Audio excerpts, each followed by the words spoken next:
In this video, I'm going to be making a shoe rack to match the coat rack that I made in my last video. So there's going to be a lot of white and brass elements to match that coat rack.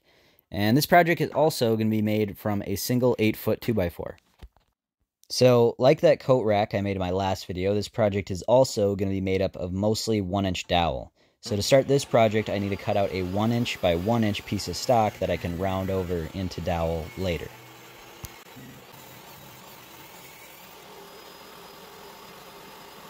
And I'm going to end up with this long offcut strip that I can use later in the project.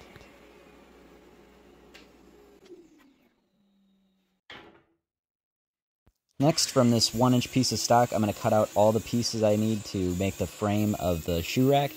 And I'm actually looking at a cut list off camera to tell me all the lengths I need to cut these pieces to.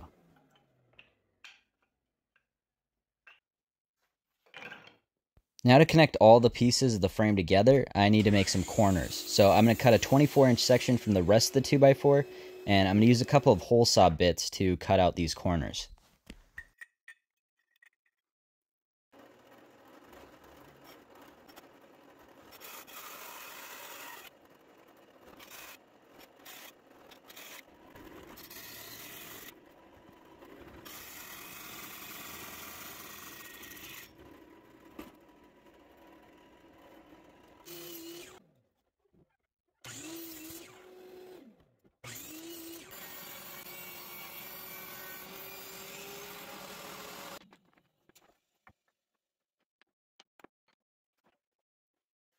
So there's all my corners, and now I can finally put together the frame of this shoe rack.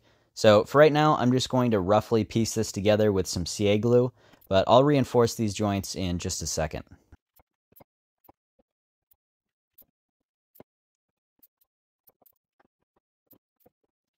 I didn't really like the way that the top and bottom rails looked, so I ended up just cutting those up again and re-gluing them into a slightly different shape that I liked better.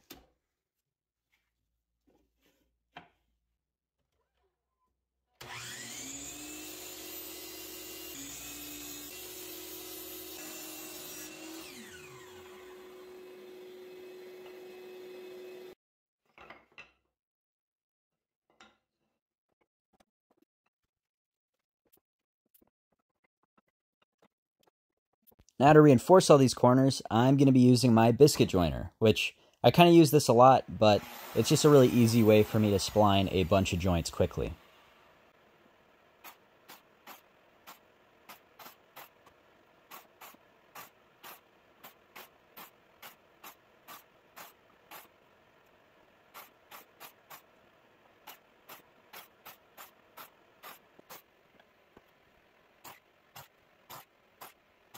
To fill all the slots that I just cut, I need to make a bunch of rounded splines. So I'm at the table saw, and I'm using an offcut from making the rounded corners of the frame, and I'm cutting that into a bunch of thin strips that I can bring over to the drill press, and then use a hole saw bit to cut a bunch of rounded splines.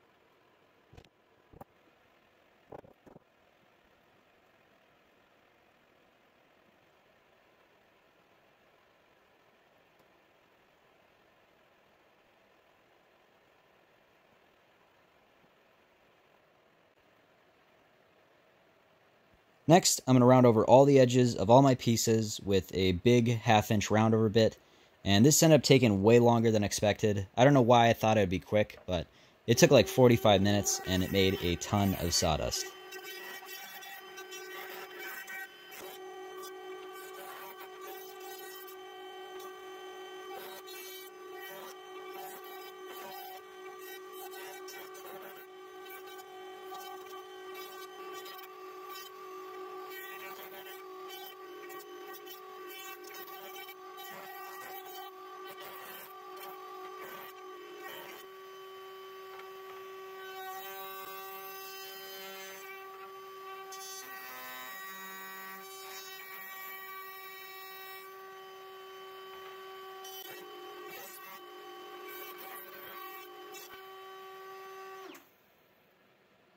I wanted to use dowels to connect the 4 main pieces of the frame together, but when I tested that out, I always ended up with gaps between each of the pieces. And really, the professional thing would just be to try and fix those gaps, sand it down until it fits right, but I didn't want to do that. Instead, I am just going to use a piece of aluminum pipe to kind of cover each of these joints.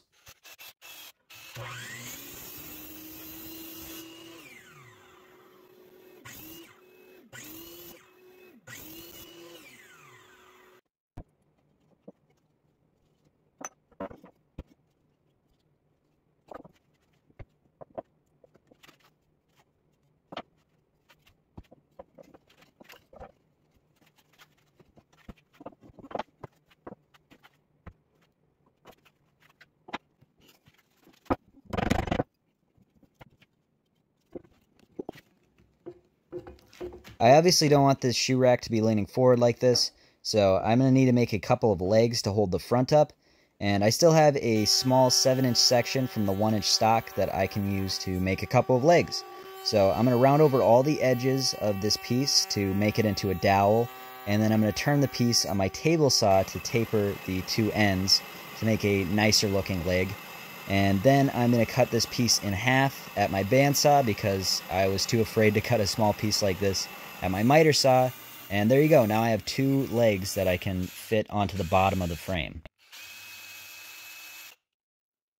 Now I'm going to use some aluminum pipe and dowel again to attach these legs to the bottom of the frame. And I actually went to Hobby Lobby and found some brass colored tape that I can use to cover the aluminum and make it match that brass and white style that I'm going for. I'm not so sure about it yet. I don't know, maybe it looks tacky, but I can always take it off later if I want to.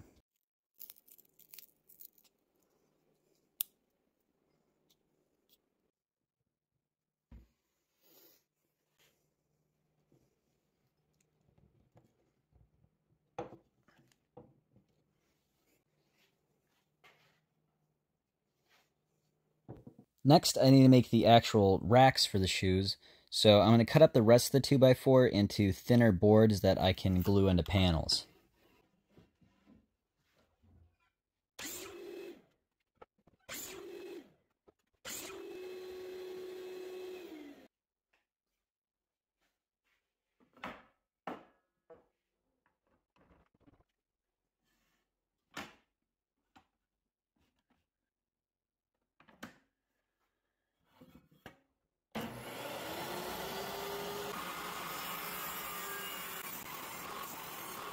I ended up with 9 of these boards, and they're each about 24 inches long, 2¼ inches wide, and just under a ½ inch thick.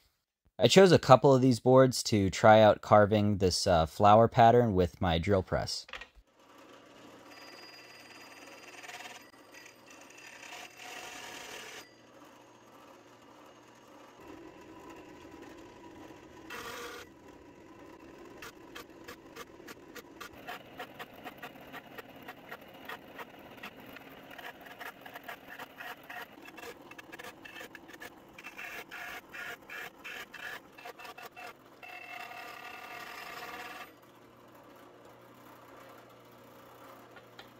There's going to be 2 shelves to this shoe rack, and each shelf is going to have its own board with this flower design.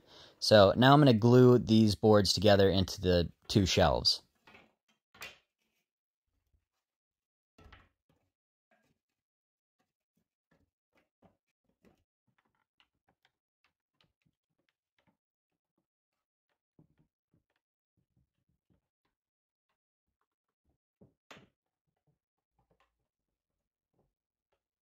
I still have that thin offcut from way in the beginning of this video, and I'm finally going to use that to build a border to fit around each of these shelves to make them look a little bit thicker. And I'm actually going to kerf bend the corners of each of these board pieces with this tapered router bit that I just got that will hopefully leave no gaps.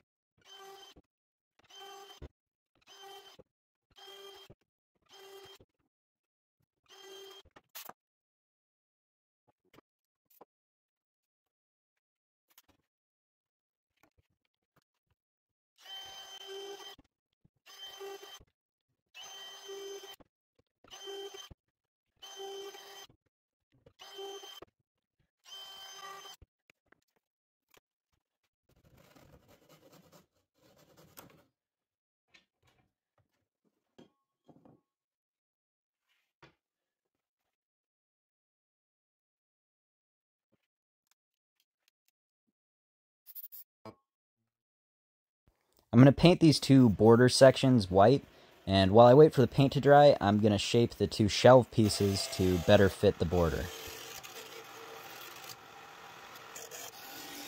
And then I'm going to attach the border to the shelves just using some glue and pin nails.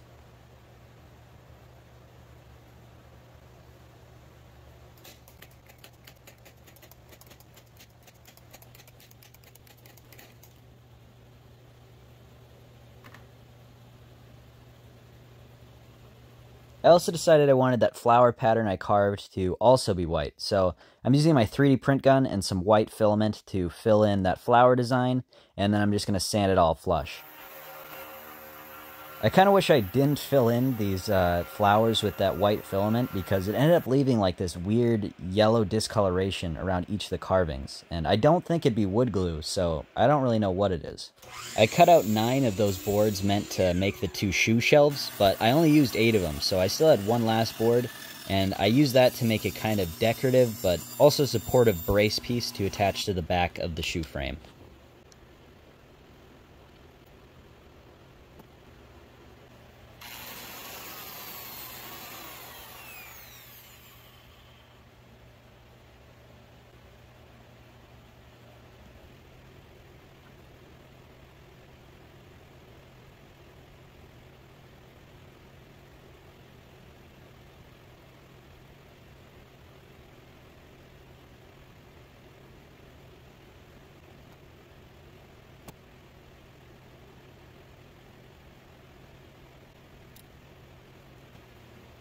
I'm using this 1-inch sanding drum to sand out a really shallow cove in the top and bottom of this support piece to allow it to better fit around that rounded profile of the rest of the frame.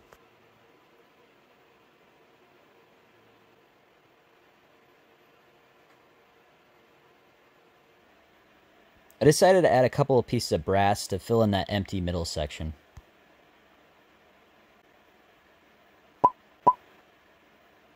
Before I can put the shelves in place, I need to drive in a couple of pins that the shelves can rest on.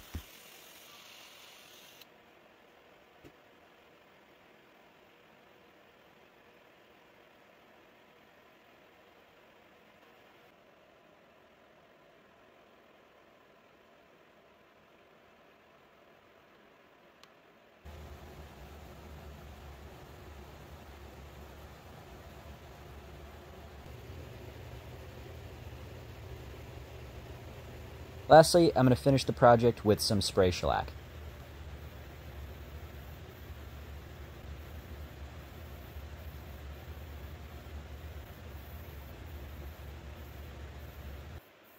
So here's the final product, and it turned out alright. There's a few things I would probably change about it if I were to do this project again. Most notably, the flower pattern. Like I said earlier, there was some problems I had with discoloration, but also that white filament really blends in with the light pine and makes the pattern really hard to see in a lot of lighting. So I maybe should have done a different color. But other than that, I'm still pretty happy with the outcome of this project, and thanks for watching.